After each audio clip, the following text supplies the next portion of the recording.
ভালোভাবে সব একলগে মিক্স করে নেবেন। আসসালামু আলাইকুম প্রিয় আমার ভাই বন্ধুরা, আজকে আমি আপনাদের সামনে নিয়ে এসেছি যে মুড়ি দিয়ে কিভাবে রেসিপি তৈরি করতে হয়।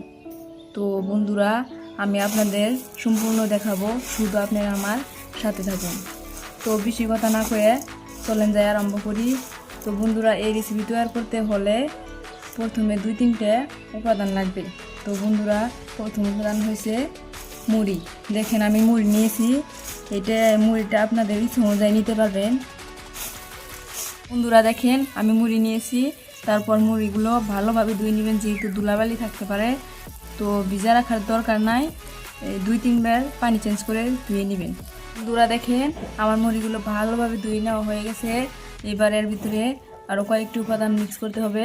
তো আমি এর পরে উপাদান যেটা দিচ্ছি যে আলু, আমি আগে কুচি কুচি করে কেটে রেখেছিলাম, এই আলুটা দিয়ে নেবেন।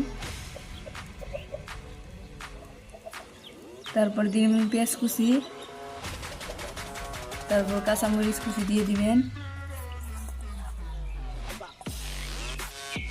দিয়ে নেবেন 1 চামচ পরিমাণ মরিচের গুঁড়ো, তারপর দিয়ে নেবেন হলুদের গুঁড়ো, তারপর দিয়ে নেবেন জিরার গুঁড়ো, তারপর সুস্বাদ মতো লবণ দিয়ে নেবেন। এরপর আরেকটু উপাদান হয়েছে ময়দা, আপনারা 2 চামচ পরিমাণ ময়দা দিয়ে নেবেন। এরপর ভালোভাবে সব একলগে মিক্স করে নেবেন। তো বন্ধুরা দেখেন আমি ভালোভাবে মিক্স করে নিয়েছি। মিক্স করে নেওয়ার পরে আপনারা এইভাবে করে নেবেন। তারপর কড়াই দিয়ে নেবেন, দিয়ে ভেজে নেবেন ভালোভাবে।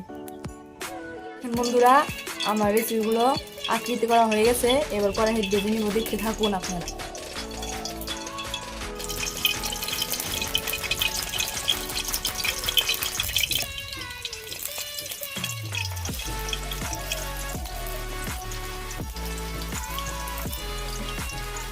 তো বন্ধুরা দেখেন আমার রেসিপি হয়ে গেছে।